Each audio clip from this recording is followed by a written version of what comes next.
Assalamualaikum warahmatullahi wabarakatuh. Perkenalkan, nama saya Aristiaji, NIM 7211419070. Di sini saya akan menerangkan tentang menggunakan teknologi informasi dalam menjalankan perdagangan elektronik atau e-commerce. Perdagangan elektronik atau e-commerce. Beberapa orang mendefinisikan perdagangan elektronik adalah hanya meliputi transaksi-transaksi bisnis yang berhubungan dengan pelanggan dan pemasok yang menghubungkan komputer mereka masing-masing melalui internet. Pandangan luas e-commerce yaitu e-commerce dapat memfasilitasi operasional internal maupun eksternal perusahaan. Selanjutnya, manfaat yang diharapkan dari e-commerce. Yang pertama, adanya perbaikan layanan pelanggan sebelum, selama, dan setelah penjualan. Di sini diharapkan e-commerce dapat memperbaiki dari waktu ke waktu. Dan yang kedua ada perbaikan hubungan dengan pemasok dan komunitas keuangan. Di sini e-commerce berguna untuk memperbaiki hubungan dan menjalin kinerja antara pemasok dengan komunitas keuangan secara baik.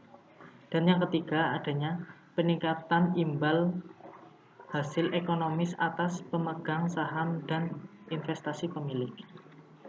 Berikutnya, kendala-kendala e-commerce.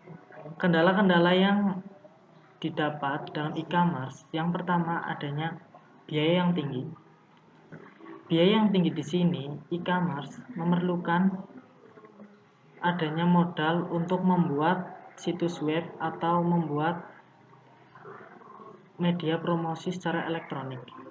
Dan yang kedua, adanya kekhawatiran akan masalah keamanan. Karena ini bisnis elektronik, pastinya serangan hacking atau hacker dari orang-orang itu pasti besar dan memiliki resiko yang tinggi. Dan yang ketiga, piranti lunak yang belum mapan. Sistem pasti memiliki sebuah kelemahan di dalamnya. Maka sistem itu bisa dikatakan belum mapan jika masih memiliki gangguan atau masih memiliki kemampuan yang lemah akan keamanan serta kemapanan sistem tersebut.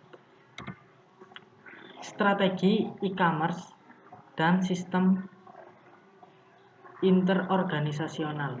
Sistem interorganisasional adalah perusahaan dapat membuat hubungan elektronik dengan perusahaan lain untuk menciptakan suatu sistem interorganisasional IOS sehingga semua perusahaan bekerja sama dengan satu unit yang terorganisasi meraih manfaat yang tidak dapat diraih sendiri oleh setiap perusahaan.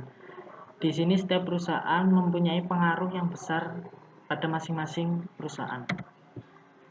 Manfaat IOS. Dengan bergabungnya dengan IOS, maka sekutu dagang dapat memproduksi barang dan jasa dengan tingkat efisiensi yang lebih tinggi dan selanjutnya memberikan barang dan jasa dengan biaya yang lebih rendah kepada para pelanggannya.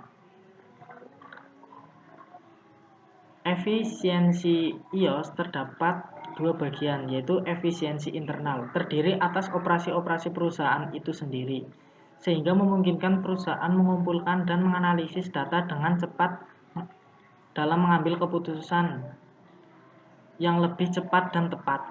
Efisiensi interorganisasional meliputi perbaikan-perbaikan yang diperoleh melalui kerjasama dengan perusahaan-perusahaan lain.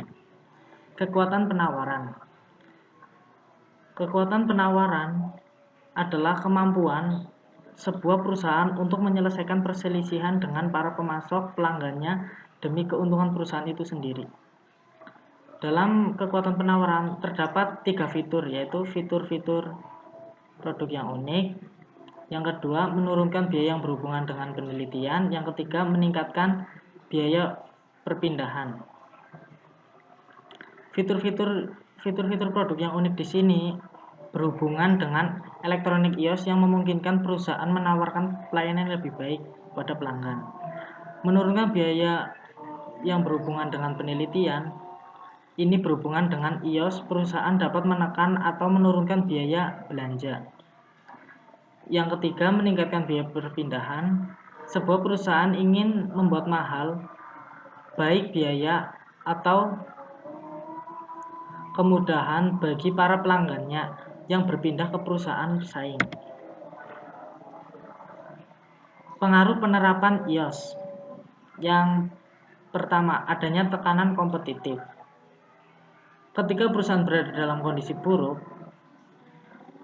terdapat para pesaing atau ketika asosiasi industri atau perdagangan memberikan tekanan yang kuat terhadap perusahaan dengan menerapkan iOS. Penggunaan kekerasan. Ketika sebuah perusahaan dapat memaksa kekuasaannya atas anggota lain, ia akan proaktif dalam menerapkan iOS. Kebutuhan internal. Ketika perusahaan sadar bahwa berpartisipasi dalam iOS merupakan salah satu cara meningkatkan operasinya, perusahaan tersebut akan melakukan pendekatan atas iOS dengan cara yang proaktif. Dukungan manajemen puncak. Tanpa melihat apakah perusahaan tersebut bertindak dengan cara proaktif atau reaktif, dua manajer puncak akan mempengaruhi pengambilan keputusan.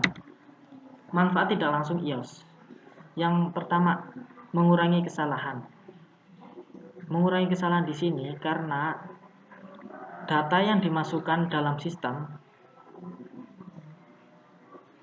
bukanlah data yang harus dimasukkan, melainkan data yang tidak perlu dimasukkan atau tidak penting, maka tidak akan dimasukkan. Menurunkan biaya. Penurunan biaya di sini dengan adanya iOS, maka biaya dapat ditekan seminimum mungkin, meningkatkan kemampuan untuk bersaing. Kombinasi antara turunnya biaya dengan fitur-fitur produk unik yang memungkinkan dan dimiliki oleh iOS akan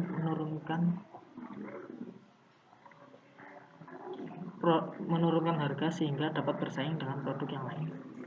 Perbaikan hubungan dengan sekutu dagang. Perbaikan dengan sekutu dagang di sini adalah adanya hubungan timbal balik antara sekutu yang lain dengan sekutu yang lain untuk saling mengambil manfaat. Perbaikan layanan pelanggan. Di sini jelas, perbaikan layanan pelanggan itu sangat dibutuhkan oleh perusahaan untuk meningkatkan permintaan dari pelanggan. Produk-produk digital.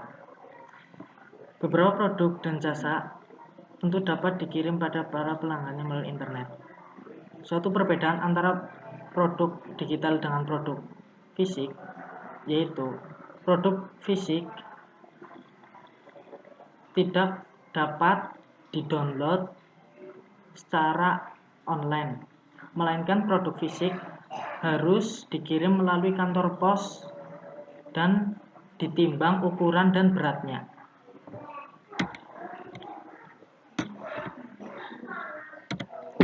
Istilah yang terdapat di dalam www yaitu pertama, situs web, sekumpulan halaman web.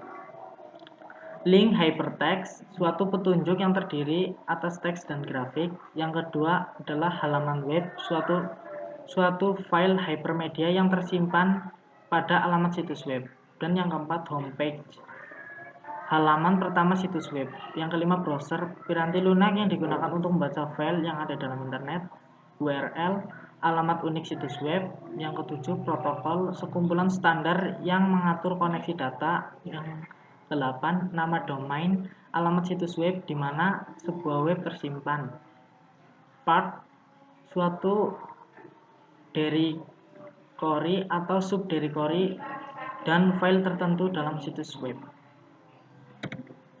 Sekian penjelasan yang bisa saya berikan. Terima kasih atas perhatiannya. Bila ada kesalahan, saya mohon maaf yang sebesar-besarnya. Billahi taufiq wal hidayah. Assalamualaikum warahmatullahi wabarakatuh.